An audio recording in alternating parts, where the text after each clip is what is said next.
I remember being born. In fact, I remember a time before that. There was no light, but there was music. Joints creaking, blood rushing, the heart's staccato lullaby, a rich symphony of indigestion. Sound enfolded me, and I was safe. Then my world split open, and I was thrust into a cold and silent brightness. I tried to fill the emptiness with my screams, but the space was too vast. I raged, but there was no going back. I remember nothing more. I was a baby, however peculiar. Blood and panic meant little to me. I do not recall a horrified midwife, my father weeping, or the priest's benediction for my mother's soul. My mother left me a complicated and burdensome inheritance. My father hid the dreadful details from everyone, including me. He moved us back to Lavandeville, the capital of Gorid, and picked up his law practice where he had dropped it. He invented a more acceptable grade of dead wife for himself. I believed in her like some people believe in heaven. I was a finicky baby. I wouldn't suckle unless the wet nurse sang exactly on pitch. It has a discriminating ear, observed Orma, a tall, angular acquaintance of my father's who came over often in those days. Orma called me it as if I were a dog. I was drawn to his aloofness, the way cats gravitate toward people who'd rather avoid them. Orma had saved my life 3 times. When I was 8 years old, Orma hired me a dragon tutor, a young female called Zed. My father had objected strenuously. He despised dragons, despite the fact that he was the crown's expert on the treaty and had even defended Sarantrai in court. The Sarantrai are the human forms that dragons walk amongst us in. Of all my tutors, and I went through a battalion, Zed was my favorite, right up until the point where she tried to drop me off the bell tower of the cathedral. She had lured me up to the tower on the pretext of giving me a physics lesson, then, quick as a thought, snatched me up and held me at arm's length over the parapet. The wind screamed in my ears. I looked down at my shoe falling, ricocheting off the gnarled heads of gargoyles, hitting the cobbles of the cathedral square.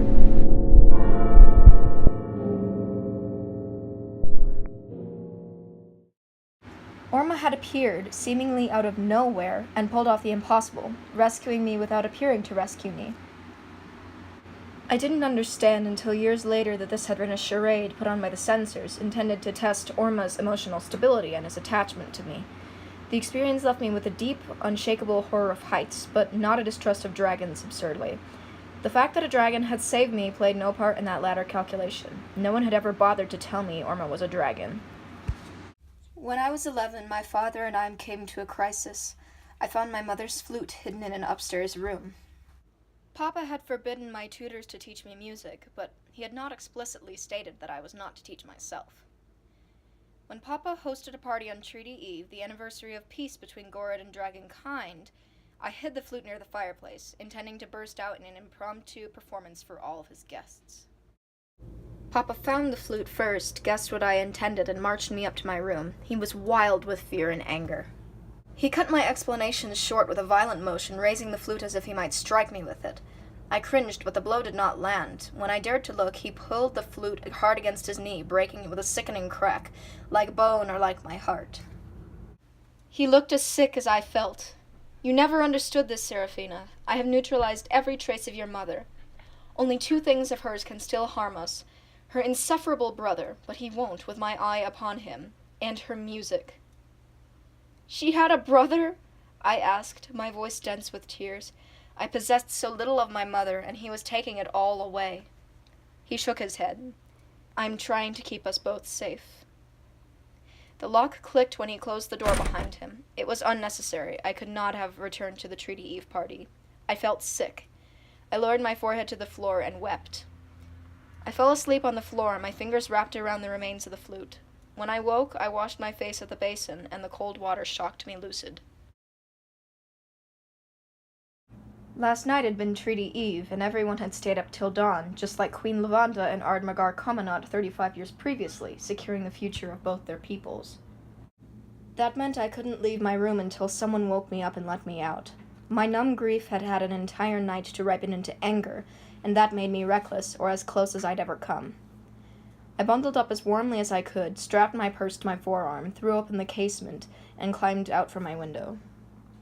I remember a man telling me, Our gracious queen permits the dragons to take their natural form within the city walls and march in a procession to commemorate the treaty.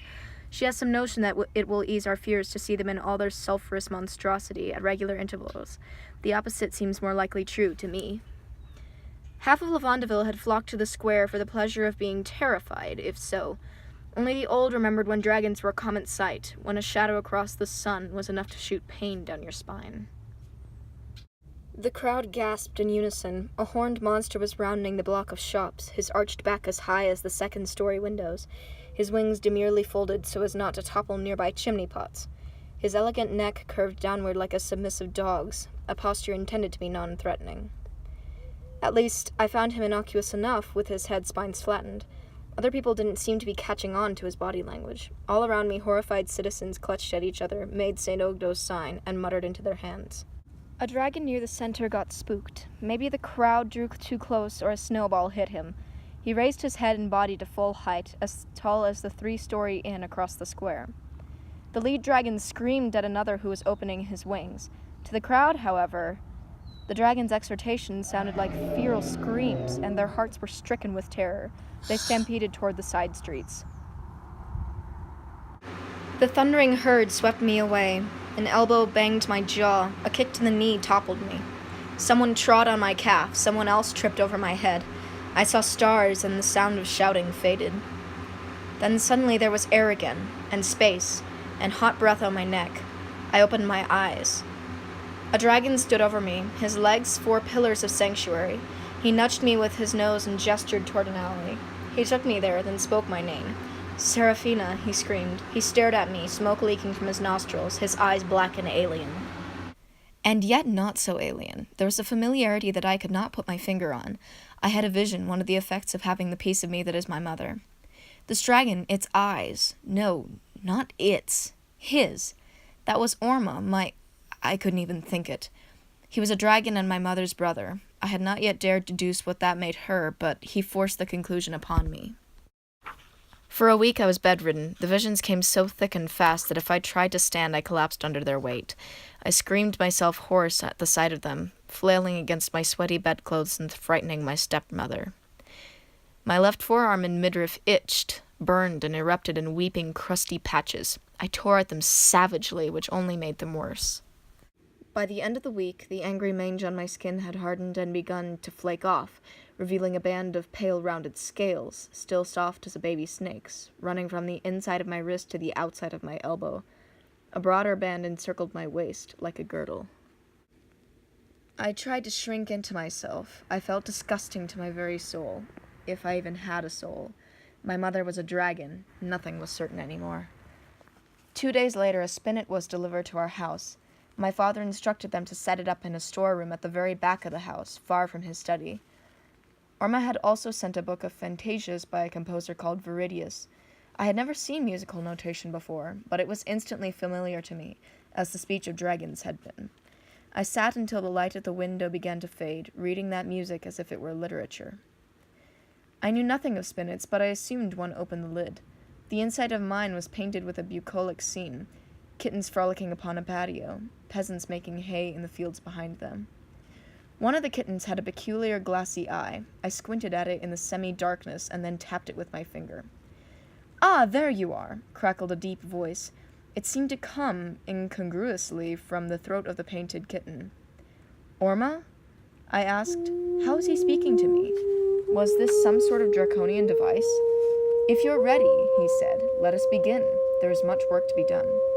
And that's how he saved my life the 3rd time.